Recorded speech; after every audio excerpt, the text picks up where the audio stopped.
Good morning and welcome to the DFS Army YouTube channel. I am Razzle11, or on Twitter you can find me at Razzle11Grinds.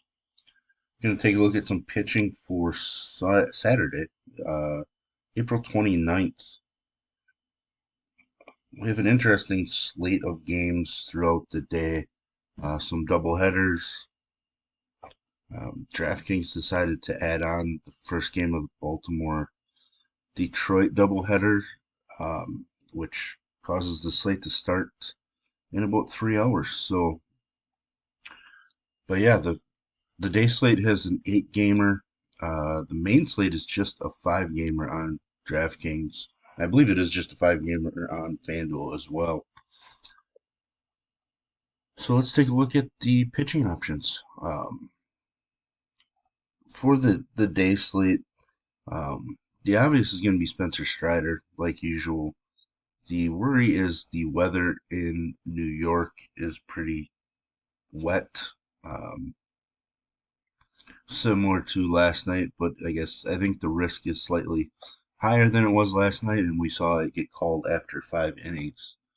Uh, so it's really going to be, I don't know, especially because this is one of the last games on this slate. It's going to be really tough. We're going to need to trust our weatherman Mark to get us, as best of an answer as he possibly can. The problem is we're making that decision 5 hours ahead of time.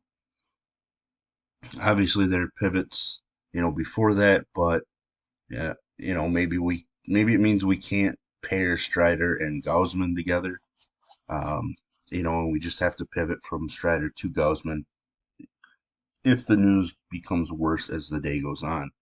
Uh, you know, those are two guys that I want to use quite a bit. I mean, Gaussman, even against Seattle, it's fine. Manoah was fine against them last night, who I just don't like Manoah right now, and he still turned out all right. So Gaussman is definitely better than Manoah in my eyes. So, those two guys at the top. Hunter Green gonna have big time upside.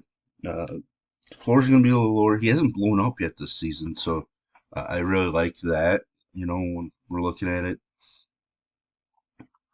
hasn't had a massive game either. He did strike out 10 against Atlanta, but he did allow 3 runs. So, like, he's generally always going to be allowing runs.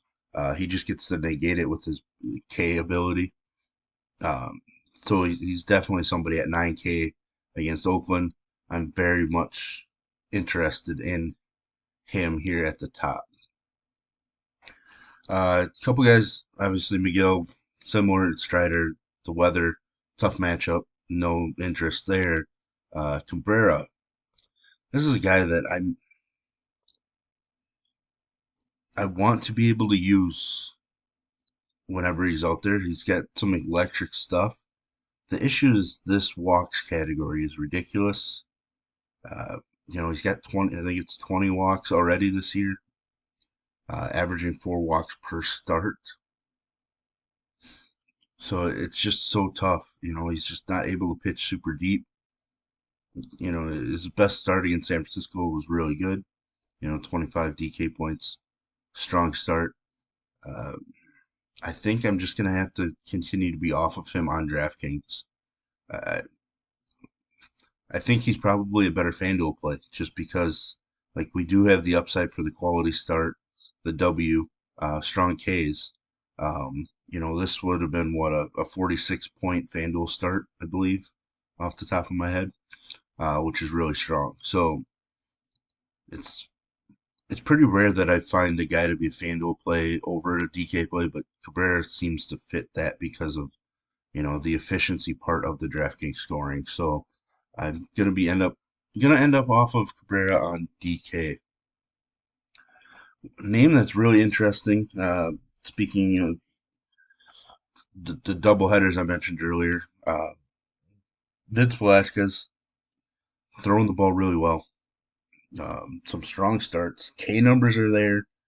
Uh, Kind of a turn back the hands of time type thing with Velasquez. He was looked at as a really strong pitching prospect. and he's out there just getting it done. Washington is not a difficult opponent.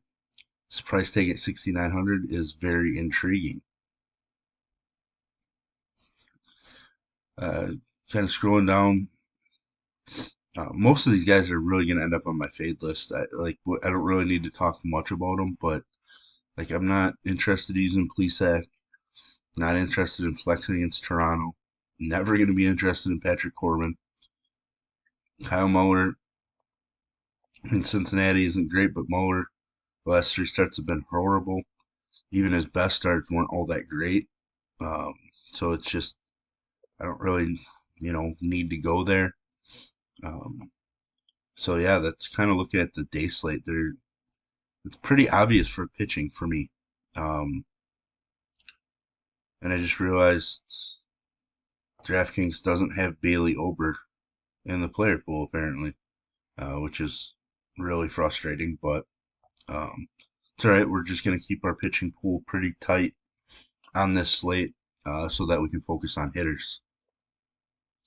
Looking over at the main slate, obviously a five gamer with a Coors game. Um, little little frustrating, but at the top is going to be Kershaw. The way the things look on this slate, we're definitely going to have to consider Kershaw. I'm not absolutely in love with the spot because St. Louis does have some right-handed hitters that can do a ton of damage against lefties.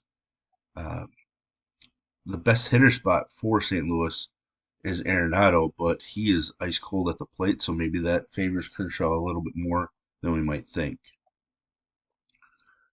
Burns, I think we're going to go to Burns here. The Angels are a dangerous offense, but there are strikeouts within this lineup. A pretty good amount of strikeouts available. We haven't really seen Burns showcase a ton. He did have 8 against Arizona. Has not looked like a Cy Young winner at all. So there's definitely volatility there, but I think we can go to him. Uh, I'm most likely going to end up off of Montgomery, just somebody that I'm not using a whole lot, especially at 9K. We did use him against Milwaukee, and he had his best start of the year. Didn't use him against San Francisco, even though I pointed out how San Francisco has struggled against left-handed pitching. I just don't think I want to use him against the Dodgers. Their lineup is healthier. Everybody came back except for JD Martinez, who went on the IL. So uh, we're getting a normal Dodger lineup. I'm just not going to pick on them, with a pitcher that I don't think has massive upside in the spot. Uh, Nathan Eovaldi has to be considered just because of how weak the Yankees lineup can be right now, especially if Judge sits out again. But a couple of the guys, especially Rizzo, have hit Eovaldi well and have seen him quite a bit. So uh, I'm not really in love with it, but I do think he's a viable option. Reed Detmers, I always like Reed Detmers. Like he flashes like he's on his way to becoming, an upper echelon pitcher.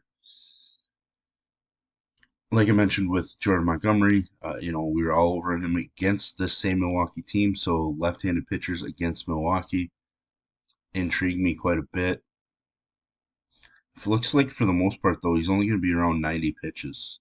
Um, and he's not somebody that just attacks. So he does nibble a little bit. So, I mean, really, we're just hoping for 6 innings out of him, which is a little frustrating, but I think he's definitely in play for us. Um, One guy on the fade list here is going to be Lance Lynn. I'm just not using Lance Lynn.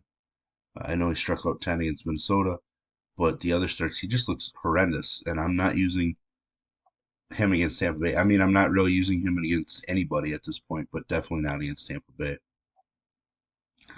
Uh, Guys at the bottom, no interest. Two of them are pitching in Coors, weak arms. Brito isn't striking anybody out. Uh, I do have slight interest in Chirinos. I just don't know. He's going to be the long man. Probably capable of 55 or so, maybe 60 pitches. I think there's some K ability here. He hasn't really shown it out of the bullpen yet, but I'm intrigued. I do wish he was about 1K cheaper as he gets back into the starting rotation, but I think there's enough upside here. Just because a win seems likely for him following the opener. So there's a look at my pitching for today. If you like what I bring you, please hit the like button. Hit the subscribe button for the DFS Army YouTube channel. It really helps us out. Turn on the notifications. That way you won't miss any of the videos. I know they're dropping a lot of the prop videos and have been killing it over there. So uh, definitely give us a follow. If you like what we offer and want to utilize some more of the tools, I'll put links in the description below. You can use promo code RAZ for 10% off your monthly membership with us. So there we have it. And as usual, best of luck, everybody.